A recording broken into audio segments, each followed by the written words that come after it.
માગી લીધો મરી તમે જે કેવો પ્રશ્ન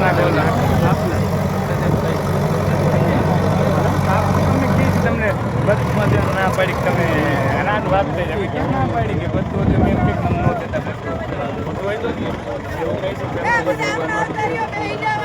કહી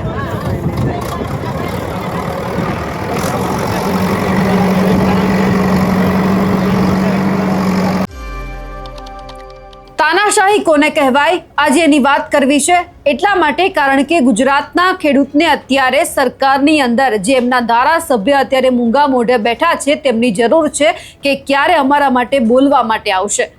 ગુજરાતનો ખેડૂત અનેક વખત અત્યાચાર સહન કરી ચૂક્યો છે અને હજુ પણ કરે છે। અનેક એવી ઘટનાઓ છે કે સરકારની સામે ખાનગી કંપનીઓની સામે ખેડૂત લડી રહ્યો છે, પણ આજે એક એવી ઘટના સામે આવી કે જ્યારે અત્યાર સુધી એવું સાંભળ્યું હતું કે ખેડૂતને એમના ખેતરમાં નથી જવા દેવામાં આવતા, પણ આજે દ્રશ્ય પણ જોયા કે જે ઊભો પાક છે તેના ઉપર જે અધિકારીઓ આવે છે અને જેસીબી ફેરવીને જતા રહે છે, તેમ છતાં સરકારી તંત્ર મૌન છે।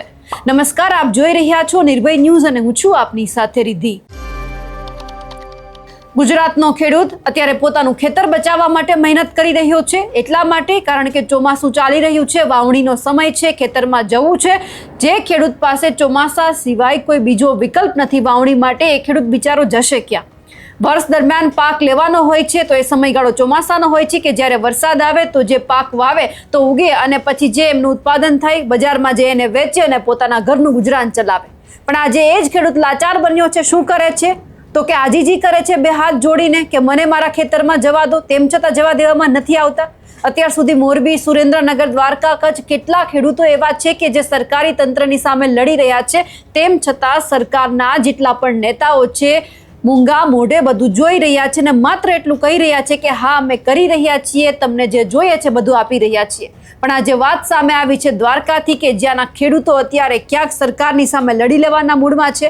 જે જીએસપીએલ ગેસ પાઇપલાઇનનો અત્યારે સખત વિરોધ થઈ રહ્યો છે, એટલા માટે આજે વિરોધ થયો કે જીએસપીએલ કંપની દ્વારા જે ઊભા પાકમાં જેસીબી મશીન ચાલુ કરવામાં આવતો વિરોધ કર્યો કે જે ખેડૂતો એવું કહી રહ્યા છે કે જ્યારે વર્ષ દરમિયાન એકવાર પાક લેવાનો હોય, ચોમાસામાં અમે પાકનું ઉત્પાદન કરતા હોય, વાવણી કરી હોય, પાક મોટો થઈ જાય અને પછી જ્યાં જીએસપીએલ કંપની દ્વારા એ અલગ અલગ જેટલા પણ અધિકારીઓ છે ને બોલાવવામાં આવે, જેસીબી મશીનથી આખા પાક ઉપર જેસીબી ફેરવી દેવામાં આવે, તો અમારે શું સમજવાનું? ખેતર તો જાય છે, મોંઘું બિયારણ પણ જાય છે, જે પાક ઊભો થયો છે એ પણ જાય છે। ગઈકાલે ખેડૂતોએ પોતાના ખેતરમાં બેનરો લગાવીને વિરોધ કર્યો હતો। જે દ્વારકા જિલ્લાના દાતા, નાના વાંઢા, જે વડાલિયા છે, એ તમામ ગામના ખેડૂતોએ કામ અટકાવવાના પ્રયાસ તો કર્યા, પરંતુ જે તંત્ર છે એકનું બે ના થયું। દ્વારકા જિલ્લાના 3 તાલુકાના 29 ગામોમાંથી આ ગેસ પાઇપલાઇન પસાર થાય છે, તેમનો સખત વિરોધ થઈ રહ્યો છે। ખેડૂતોનો દાવો એવો પણ છે કે અમને એક પણ રૂપિયો આપ્યા વગર કામ ચાલુ કરાયું છે, તો પહેલા અમને વળતર આપો, પછી જ્યાં કામ છે તે ચાલુ થવું જોઈએ। અમને કેટલા રૂપિયા વળતર મળશે એનું કોઈ જ કાગળ ઉપર આપણને લખાણ નથી આપવામાં આવ્યું અને આ બળજબરીપૂર્વક અમારા ખેતરમાં આવે છે, જેસીબી ફેરવીને જતા રહે છે। એટલે અહીંયા સવાલ એ થઈ રહ્યો છે કે આ તાનાશાહી નથી તો શું છે? ખેડૂતના ખેતરમાં જવાનું, પરમિશન નહીં લેવાની, જેસીબી ફેરવી દેવાનું, તો ખેડૂત શું કરે? અત્યારે ખેડૂત છે જેસીબી ઉપર બેસી ગયા છે, ખેતરમાં બેસી ગયા છે, માત્ર એ લોકો પાસે એક જ વિકલ્પ છે કે પોતાનું ખેતર બચાવે। સૌથી પહેલા તો જે બબાલ સર્જાય છે, જે ખેડૂતો જેસીબી ઉપર ચડી ગયા છે, ખેતરમાં બેસી ગયા છે, અધિકારીઓ સાથે માથાકૂટ કરી રહ્યા છે, એ પણ સાંભળીએ અને ખેડૂતોનું શું કહેવું છે તે પણ સાંભળી લઈએ।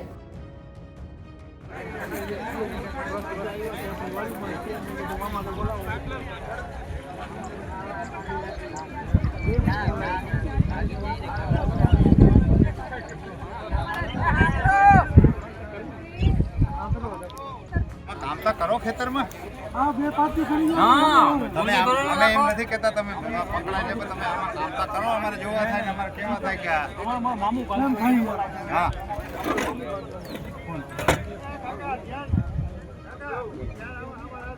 તમે બધા આવી જાઓ, તમે તો આવો, અમે આવ્યા છે તમે ઘરના નથી।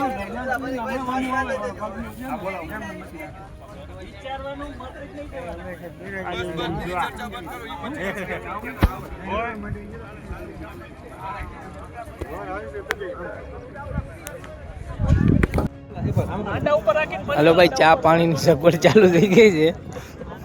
હવે થોડીક વાર પછી હમણાં જમવાનું ચાલુ થશે, એટલે ખેડૂત બીજા બહાર હોય આવું હોય આવજો અહીંયા આંદોલનમાં।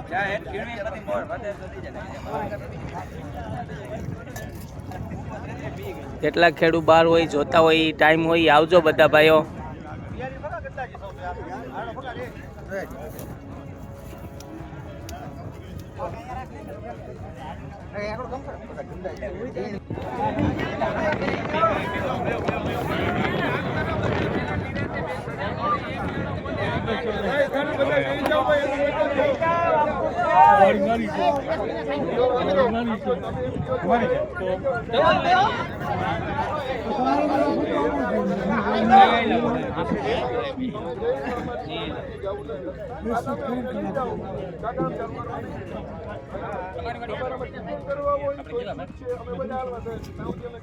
જેટલું છે ને શાંતિમાં ઉભા છીએ બધા.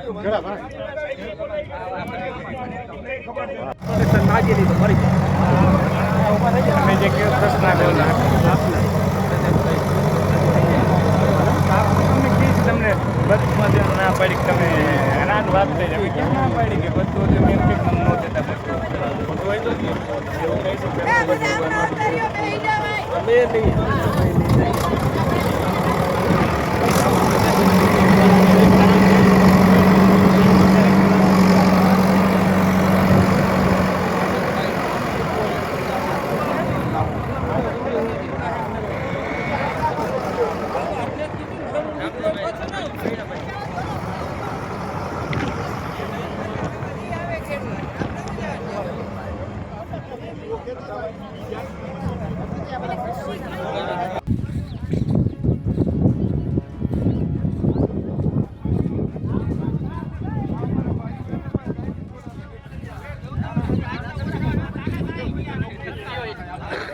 મોબાઈલ એક્ટિવ કરી નાખો બધા મોબાઈલ એક્ટિવ કરી નાખ્યો જેને જેને આવડે કીધું.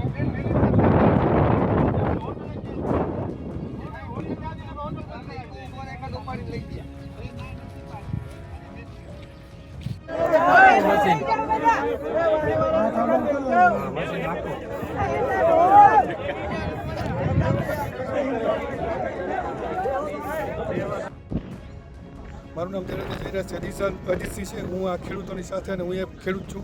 એટલે હાલ આજે દાંતાવાડી વિસ્તારની અંદરમાં આપ જોઉં છું પાછળની અંદરમાં જે આ લોકોએ બગાડ કર્યો છે આ જમીનવાળાને કોઈને નોટિસ પણ નથી આપી, કેટલું વળતર આવશે એ પણ નથી આપ્યું.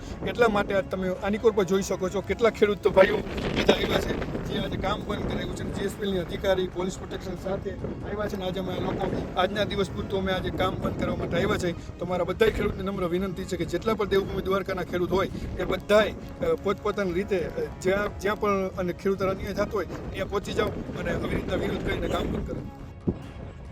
આજરોજ તારીખ 29 જુલાઈ ખંભાળિયા તાલુકાના દાતા ગામે જીએસપીએલ કંપની દ્વારા જે ખેડૂતોના ઊભા પાકમાં જેસીબી ચલાવવામાં આવે છે અને પોલીસ પ્રોટેક્શન હારે રાખી અને ખેડૂતોને કોઈપણ જાતનું વળતર ચૂકવ્યા વગર કંપની જે કામ કરે છે તો આ કંપનીના કયા અધિકારો કંપનીને મળેલ છે જે ખેડૂતોને પોતાના પાકમાં પોતાની પરવાનગી વિના કોઈપણ જાતની નોટિસ આપ્યા વગર જે ખેડૂતોને જે ખેતરનો ઊભો પાક તમે જોઈ શકો છો આમ જે બે અઢી મહિનાની જે મગફળી છે તેના ઉપર ચોમાસામાં પણ આવી રીતે કંપની દ્વારા તાનાશાહી કરવામાં આવે છે અને જે આપ જોઈ શકો છો દેવભૂમિ દ્વારકાના તમામ ખેડૂતોને આહવાન કરવામાં આવે છે કે તમે ખેડૂતો સાથે જોડાઓ અને ખેડૂતોનો હકનું જે માગે છે જે ખેડૂત પોતાની વળતર માગે છે એના સાથે સહમત રહ્યો અને ખેડૂતોને વધારેમાં વધારે વળતર કેવી રીતે મળે એના માટેને અમે આજે જીએસપીએલ દ્વારા દાતા ગામે કામ બંધ કરવામાં આવે છે.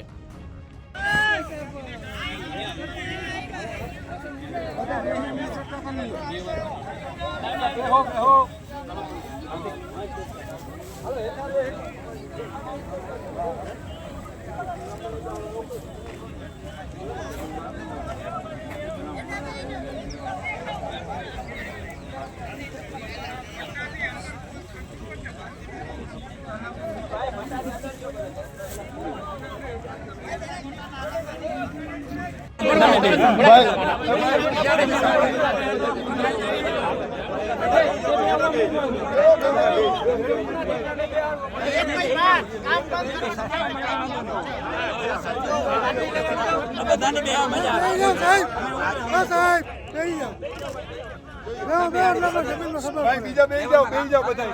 અમને ખબર પડે જમીનમાં સાહેબ પાણી પાસે હા એટલું હવે જે દ્વારકામાંથી આ માથાકૂટ સામે આવી છે અને જ્યાં તાનાશાહી કહી શકાય એવી એક આ ઘટના સામે આવી છે, તેમને લઈ આપ શું માનો છો કમેન્ટ કરીને ચોક્કસથી જણાવજો. સાથે જ અમારી નિર્ભય ન્યૂઝ ચેનલને લાઇક, શેર અને સબસ્ક્રાઇબ કરવાનું ભૂલશો નહીં. નમસ્કાર.